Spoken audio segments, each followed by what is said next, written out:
If there's one thing that unites every member of the outdoor and active community, it's that no matter what your favorite outdoor activity is, we all burn calories and we all need fuel. And that's where Fuel Goods comes in. Fuel Goods is the ultimate curator of nutrition for active people everywhere because no one knows more about how you should fuel your adventures or how to get that fuel into your hands than they do. And right now is prime time for fueling. Over the next month, we have turkey trots, Santa runs, frosty 5Ks, along with the temptation to refuel using all of the desserts and holiday staples that will no doubt be in your home for the remainder of the year. Everyone, stop the madness! Fuel Goods has done the hard work of assembling a delicious and effective assortment of products to help you fuel for your next event or adventure. And if you're overwhelmed, you can order up one of their pre-assorted boxes like the famous Rider Box or the one that started it all, the Runner Box. And when you're done shopping for yourself, order a Fuel Goods monthly subscription as the perfect holiday gift for that calorie-deprived adventurer in your life. Look, I'm hungry. Aren't you hungry? Head to fuelgoods.com and start shopping today. Welcome to the Rock Fight, where we speak our truth, slay sacred cows, and sometimes agree to disagree. This is an outdoor podcast that aims for the head. I'm Colin True, and today we're taking a look at the outdoor gender gap through the eyes of one of the most badass outdoor athletes, Sunny Stroeer. But before we get to that, hey, have you subscribed to Rock Fight's weekly newsletter? If not, you're missing out because it's not just another lame aggregator of what's happening here at the Rock Fight. I mean, there's a little bit of that, but there's also original content that we don't put anywhere else. So head to rockfight.co and click join the mailing list to sign up. And lastly, if you're new around here, or even if you're not, we'd love for you to subscribe and join in the Rock Fight by lobbing a stone at that follow button on whatever podcast app you are listening to us on, and leave us that 5-star rating. Really helps out the show. And speaking of the show, let's get it going. Let's start the show.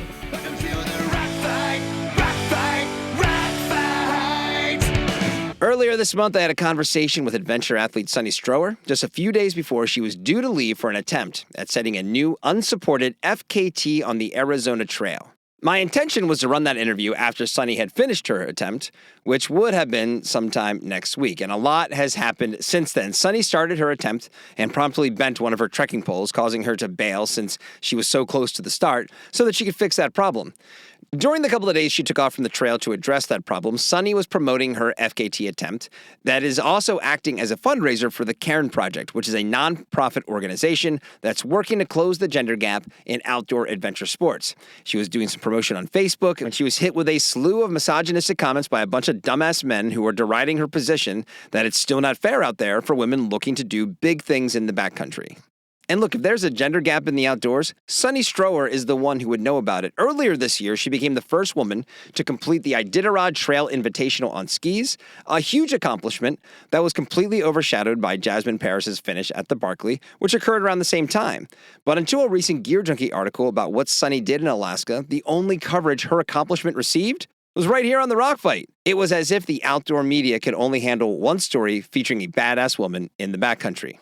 Sunny has been setting big adventure goals for a long time and has a list of accomplishments a mile long. But her biggest pursuit is a more equitable future for women who also want to do big things in the outdoors. So while I wanted to hear more about Sunny's adventures, I also wanted to bring her on the Rock Fight to talk about why she thinks women are still not getting the same coverage as men when it comes to outdoor pursuits. Now, earlier this week, Sunny pulled the plug on her FKT attempt for what I think to be the best reason possible. She said her heart just wasn't into it this time. So instead of pressing forward, she decided that her time would be better spent at home. And while some may think that's a little sad that our conversation is now running earlier than planned, I celebrate Sunny's decision to listen to her heart, body, and mind and pull the plug rather than be somewhere she didn't want to be. Those are the kinds of learnings that you get from a life lived outside. So welcome back to the Rock Fight, where today we're talking about the outdoor gender divide with Sunny Stroeer. All right, we're joined now by professional adventurer. Is that a right way to say it? Sunny Stroeer? Is that a good way to describe what you do, Sunny? I think that's pretty fair, both in terms of the pronunciation of my last name and in terms of my career. Professional adventurer sounds pretty awesome. So, are you a paid athlete, or are you just a professional adventurer?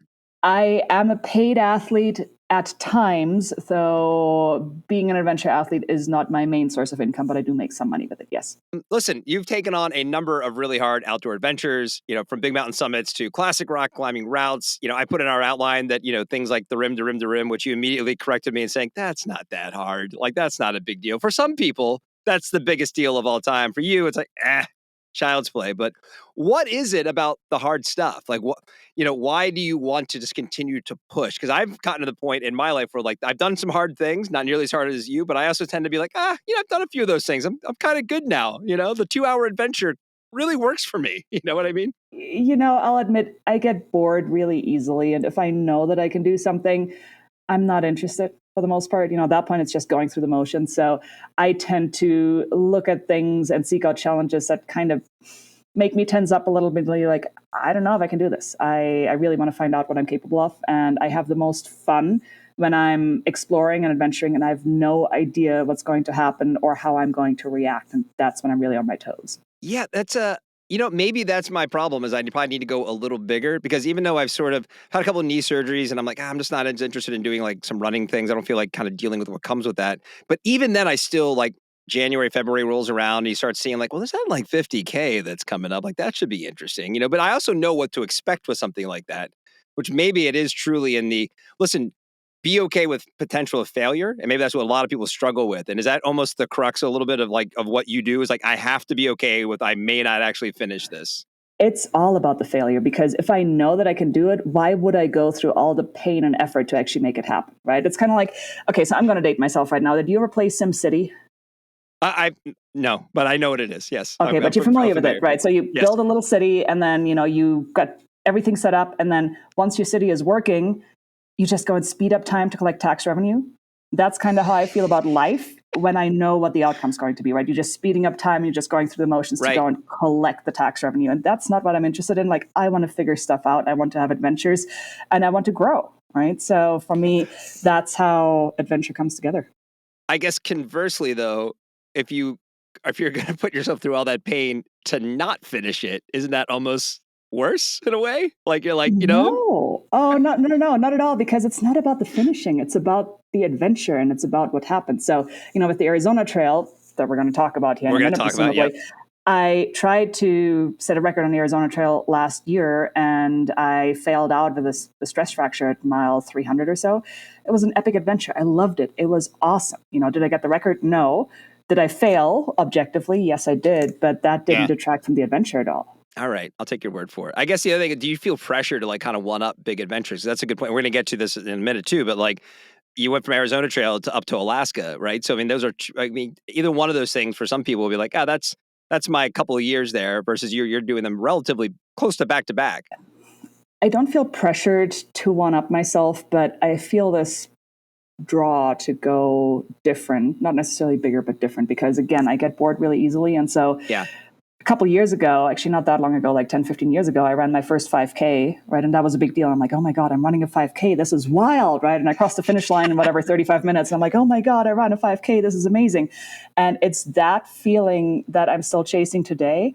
I just have to keep going bigger and different because I now know that I can run a 5K. I know now that I can run 100 miles. I know now that I can go and through hike a long trail, but I don't know if I can do it unsupported for the speed record, so that's fun. I guess the last thing before we move on to the next thing I want to talk to you about is, does the adventure ever live up? And I say this because I have an opinion on this from the things that even I've done, live up to the planning of the adventure. Because to me, there is nothing better than conceiving of a thing, whether it's something you do or whether it's like a bike packing trip with your pals or whatever. And then like all the planning and like, what are we going to take and the gear and even the travel to get to the thing.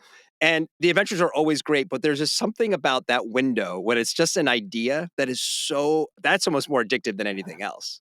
So you and I think, are completely different personality types. I hate the planning. I hate it with a passion. I hate the planning. I hate the training. I hate the prep that goes into it. I'm going to go off to try and do this 800-mile thing in like 3 days right now. I still haven't packed. I still don't have my nutrition dialed. Even though I'm working with a performance nutritionist, I still don't actually know, what all the sections are in the water resupplies because I hate it. Right? I just want to show up. You're stressing me out right now, Sonny. Yes, I'm a little bit stressed out myself, but no, not the planning. I don't want to be part of the article. Like, well, a couple of days before she left, she was on this podcast, and and then and she said she didn't plan for her adventure. And here's a question: what's the worst that could happen? Right?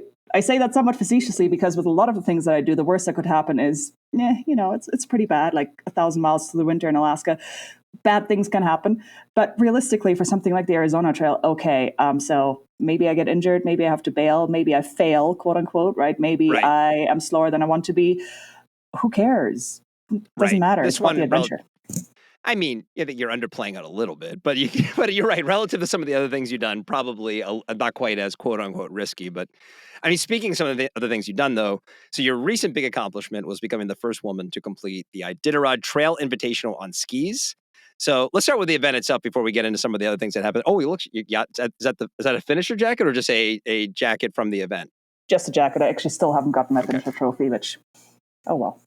Well, that plays into some of the things I think we're going to talk about now. Like, what the hell? We're talking like 6 months later. But so what's different about the event? Tell us all about what the event actually is, and how it might be different from the Iditarod that we all sort of know about.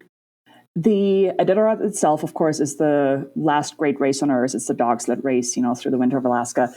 The Iditarod Trail Invitational, which I did, is the human-powered step cousin of that race. So it happens at the same time, it happens on the same trails, but it doesn't involve any dogs. It's entirely human-powered.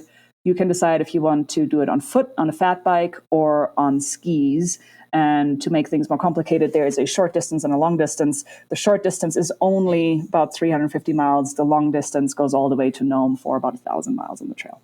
And then is it in terms of like who wins? There's like categories like if you're on a bike versus on foot versus on skis? Yes, but no. I mean, there's an overall win, right, which is usually the bikers, though. There have been years where, at least in the short distance, actually the foot racers won because the snow was so deep that, you just have to push your bike for the whole 300 miles. And on foot, you could go and dance across the surface on snowshoes, right? But yeah, so there's an overall win. And then they do keep track by category. So it does kind of matter which mode of travel you've chosen, yes. I've done a couple of long mountain bike races, and probably maybe some of my lowest moments, and all like in a day stuff, not long, but still my lowest moments, like when you're bonking and you have to push your bike in a technical section, and all you want to do is just like throw that fucking thing in the forest and be like, I'm never biking ever again. At least when you're on feet, you're like, I can sit down, like I don't have anything else to carry. Bikes are rough. That's why I don't ride bikes. Actually, I did ride bikes in the ITI 2 years ago in the 350. Mm-hmm. Only time I've ever ridden a bike. I think I put like 100 training miles, actually 150, on my bike before showing up for the race. And I walked away with the worst saddle sores of my life. I promised to never, ever do anything that stupid ever again.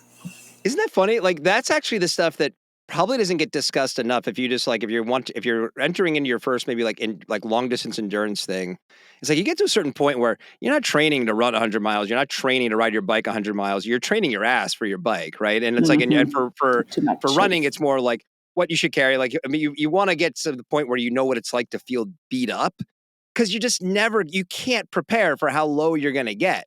And so that's a really good point. It's like if you're like, oh, you want to do like a 50-mile mountain bike race? Great. Here's the plan to get your butt toughened up, because that's really what you have to do. So not that you were asking about this and not that you really want to know about it, but I'm going to share it anyway. We talked about the saddle sores in the ITI. Actually, another thing that happened on the Arizona Trail last year when I was trying to go for the supported record is I started chafing so bad. Like my butt was chafed so bad. I ended up having to ask one of my crew to like tape my butt. And it was not genius. Pretty. It was terrible, though. It was terrible. Rock Fighters, it's November, which is bad news if you're a turkey. But if you're a retail buyer, it may be the best month of the year because you're laying plans to crush it on your shop floor in 2025. And I have a tip for you. Royal Robins. That's right, Royal Robins. And if you're like, really? Yeah, really. Royal Robins seems to be gaining traction in a really interesting way. They're one of the true OGs of outdoor brands, part of that early group of California climbers who kicked off the modern era of the outdoor industry, right alongside Tompkins and Chenard of the North Face and Patagonia. So if anyone can step up, they can. I spoke with the Royals brand president, Eric Burbank, and they're making moves and planning routes, focus on natural fibers, tight merchandising, and a range that knows what it stands for. All the stuff that Royal himself would be down with too, I bet. Eric will be coming on the Rock Fight next month so we can dig more into Royal's comeback story. And I'll tell you, I've been wearing one of their new wool hoodies, guys, and it feels pretty damn good. So this November, don't be a turkey. Check out Royal Robins. And next November, you'll be thanking yourself. Well, it couldn't just have somebody come on the Rock Fight to talk about the fun things they do outside, right? I mean, like one thing we wanted to touch on is, because when you and I first, chatted about your accomplishment when we on the Rock Fight first started talking about your accomplishment on the Iditarod was after we learned about your finish, which, funnily enough, we found out via a press release for one of your sponsors, Loa. See the German connection now. Good to know. Mm-hmm. And that news came shortly after, Jasmine Paris became the first woman to complete the Barclays. I remember we talked about it with Justin Hausman. I did. It was like kind of back-to-back weeks. Now, Mm-hmm. just Jasmine's accomplishment became the sort of big outdoor story, using air quote, for several weeks. Whereas I do want to pat ourselves in the back. I believe we were one of the only ones to cover what you did until Gear Junkie ran an interview with you about a month or so ago. Why do you think one story gained notoriety? I mean, and the other one went relatively uncovered, right? I mean, two pretty comparable accomplishments in terms of women in sport and these adventure sports and these endurance sports. And I get maybe there's a little bit easier accessibility when it comes to the Barkley because it's running. But if you know anything about the Barkley, there's like nothing accessible about that event. I mean, it's so why do you think that happened? I think there's a couple different factors at play here. One of them I do believe is the fact that the Barkley just has a bit more of a community and a bit more, name brand recognition at this point amongst the ultra running community anyway, and kind of general outdoor rec, I guess. But I also think, Jasmine got there first in some ways. And there's only so much capacity and only so much appetite for stories about women in sports, because if we already had the one headliner, did a big thing, why talk about what I just did? Because it's more of the same. And, it's not going to essentially scratch that itch any more efficiently than it had already been scratched through the Barkley. I mean, it's really the only answer, because if you look at the outdoor media landscape and what gets covered on even like a week-to-week basis, and kind of frankly random weird like FKTs or accomplishments, or this person made it up this peak in a certain amount of time, it's not like there's not room for multiple stories. And I don't know if anybody consciously, I would really hope not, at any sort of mainstream outdoor media publication looked at both of them and said, let's just kind of lean into this one over the other one. But it is kind of like, it's a glaring omission. I mean, and also, by the way, yes, people know about the Barkley, but it's not like nobody knows about the Iditarod. I would say probably the Iditarod has more, mainstream, name recognition than the Barkley does, right? But see, here's another kind of angle on this, right? Yeah, there's a question about just space and airtime and demand, quote unquote, or perceived, capacity for the audience to absorb this type of stuff. Yeah. But there's also the supply, right? The supply of writers who are actually going to go and produce those stories. And if you had a writer who is working on a piece about Jasmine, they're not going to turn around, talk about what I just did and pitch that to the editors again, right? Because they already hit on that nerve just about 2 weeks ago. So I think it's not just the demand side of things, it's also the supply side of things. And yeah, my story wasn't really at the right time, I think. I don't know. I mean, in the digital landscape, there's so much room for so many things to be told that even if you were like hardcore in the Jasmine story, you could probably also have covered your story. It's really, I mean, just when you look back on it, you've been doing this a while now. I mean, just overall speaking, this specific instance aside, I mean, do you feel like the gender gap has closed versus like where it used to be when you started out? I mean, do you feel like more women are getting, their due in these sports overall? That's a loaded question, since that's a huge part of the work that I do, right? Besides being an adventure athlete and trying to tell my story so that more women see what's possible and kind of feel spoken to and feel addressed themselves, I also spend my time running a nonprofit that's focused on gender equity and outdoor adventure. So it is a very loaded question. Well, I think that just makes you an authority to talk on it, is how I look at that.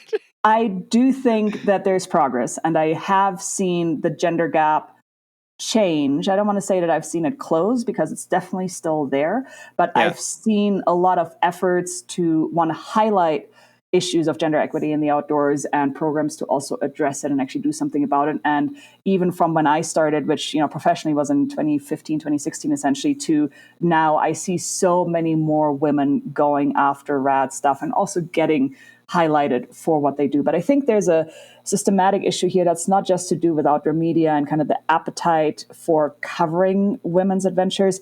It's also in how we as women tend to portray ourselves. And I've been having these conversations a lot, actually, in the last couple of weeks. But if you're a woman and you do something, you tend to be like, oh, yeah, well, I did this thing. It was kind of cool, but no big deal. We don't need to talk about it.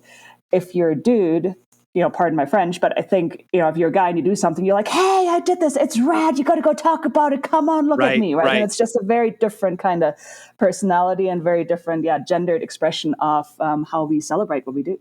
Which I imagine is a result of how we've treated things for decades now, right? I mean, like, Yeah. men, feel free to Yeah. shout from the mountaintops what you've done, literally some cases in our space, right? And then for women, it's like, just why don't you quiet Yeah. down over there, right? And It probably is all related. And here's the thing, so there's both an external and internal pressure, I think, to not kind of go and make those achievements center stage.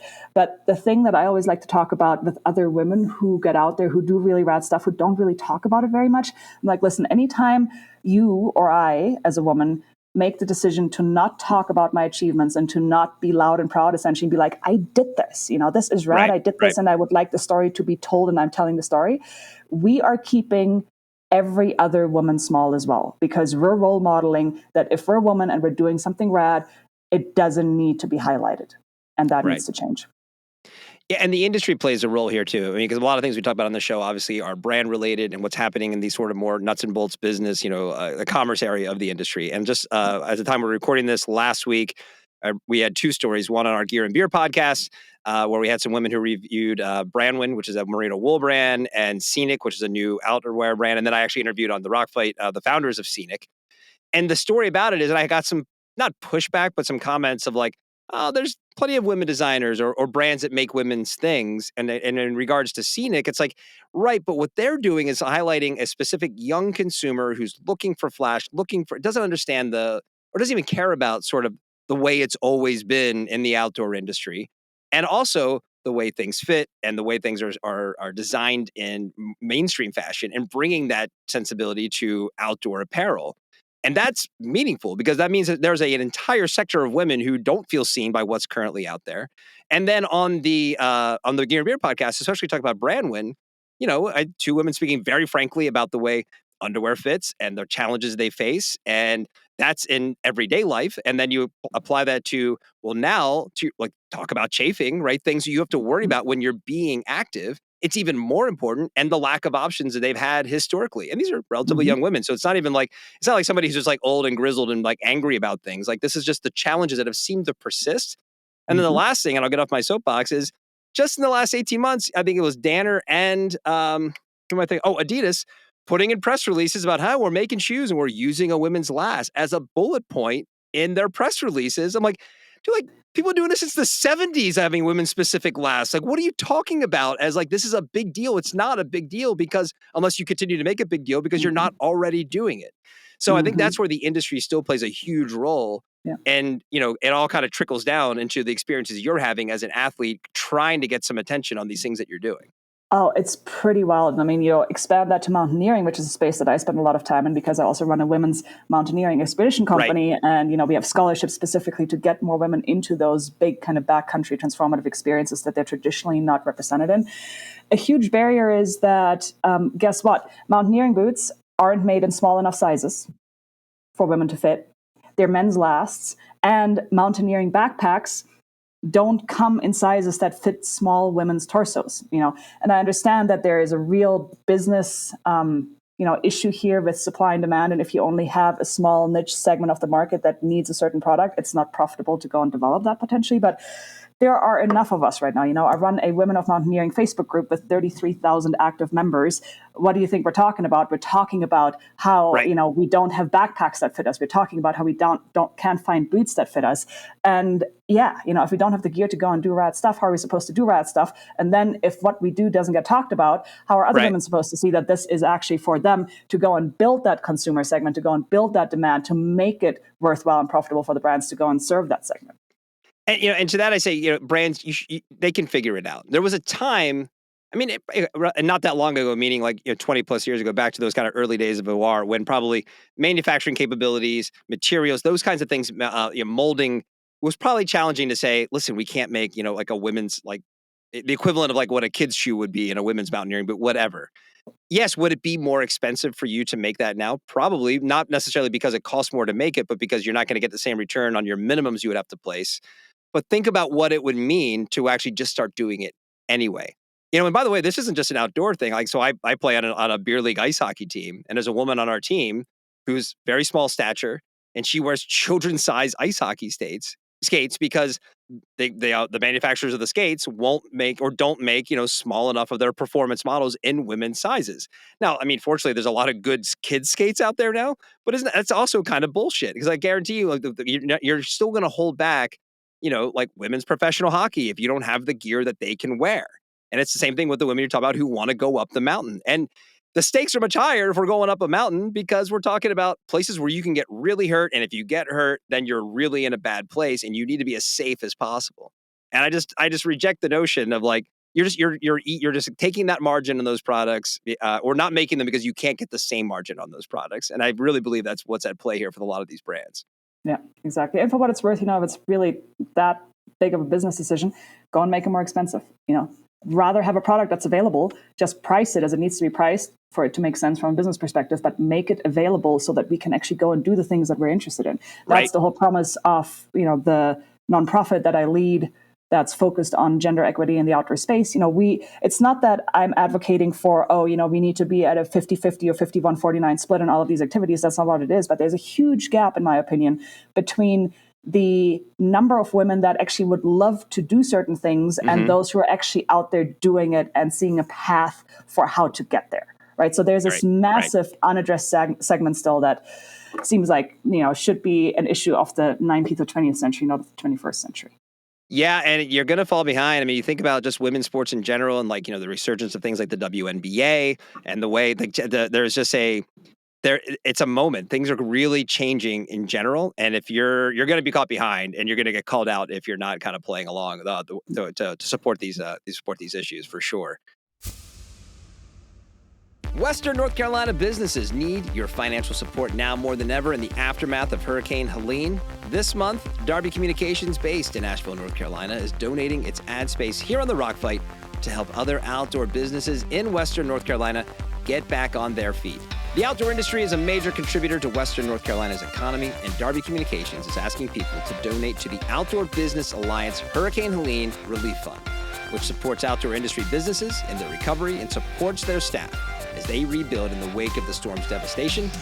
Now is the time to help out the outdoor community. And if you have a few spare bucks, you can help build back what we lost in Western North Carolina. Head to outdoorbusinessalliance.org and click Donate Today to get started. All right, so since you bring it up, tell us about the nonprofit.